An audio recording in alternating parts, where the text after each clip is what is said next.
Weh.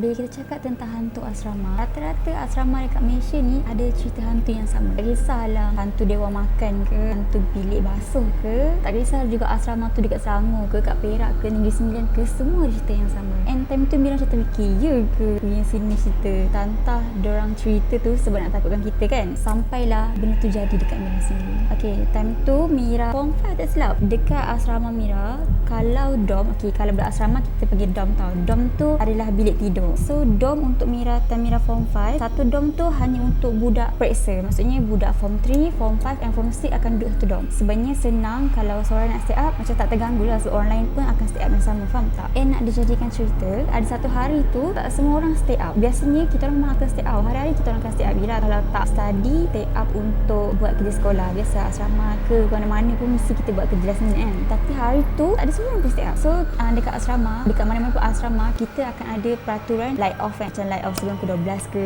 10 ke. Kalau asrama Mira sebelum pukul 11. So pukul 11 tu semua lampu tutup. And ada satu malam tu kebetulan susunan katil dekat dalam dom Mira tu, kita orang macam katil satu baris, kat depan tu semua almari baju. And in between katil dan almari baju tu, tengah tu kiranya macam ruang kosong lah. Ada juga meja kecil, meja belajar. So dekat situ lah kalau korang nak stay up ke, nak buat kerja sekolah ke, nak buat apa, kat tengah-tengah tu.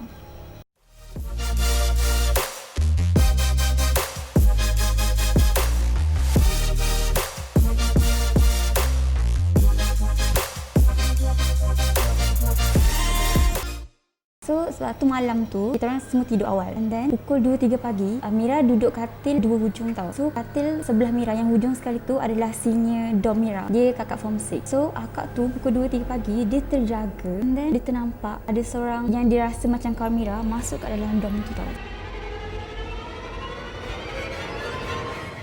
Kenapa kakak dom Mira rasa itu kawan Mira? Sebabnya bila kita kat dalam satu asrama, kita kenal each other tau. Memang rapat satu sama lain. Tak kisahlah kau form 1 ke form 6 ke, kita memang kenal satu sama lain. So kakak dom Mira rasa itu kawan Mira sebab dekat dalam asrama tu dia seorang je macam tu, faham tak? And kawan Mira tu dia jenis yang bongkok tau. Okay, orang lain jalan kadang macam biasa, tapi kawan Mira tu dia jenis yang bongkok.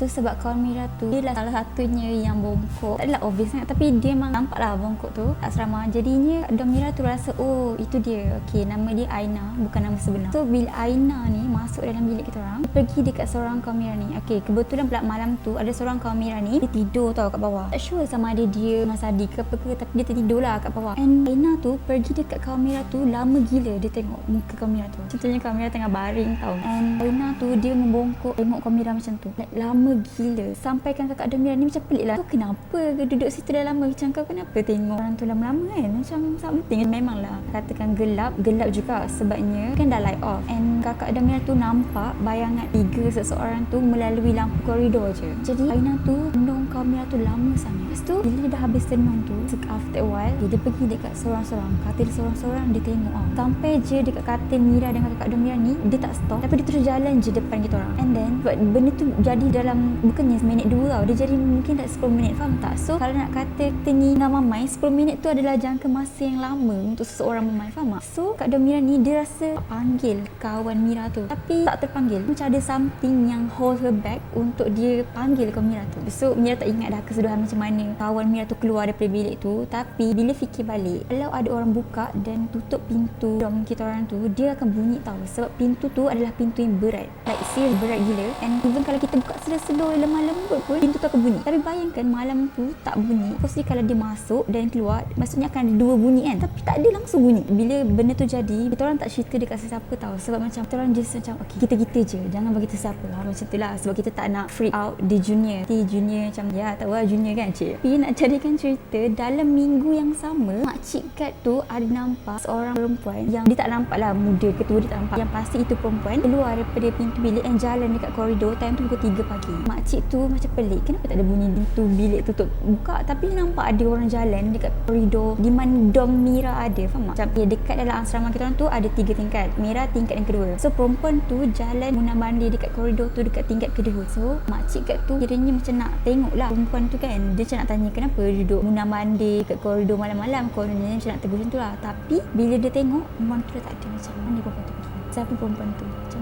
pelik kan. since kejadian tu ramai yang mula cerita sebenarnya diorang pun ada alami benda yang sama. Diorang pun sebenarnya nampak juga benda-benda yang macam tu. And one of my friends, dia pernah nampak benda tu tapi dia tak nak bagi tahu kita orang sebab dia tak nak kita freak out. Sebabnya kawan Mira ni ramai yang boleh nampak, macam orang kata hijab diorang tak tertutup, betul tak? So dia cerita lah, ada satu hari tu Mira teman dia basuh baju tau kat bawah. Tu dalam pukul 2-3 pagi.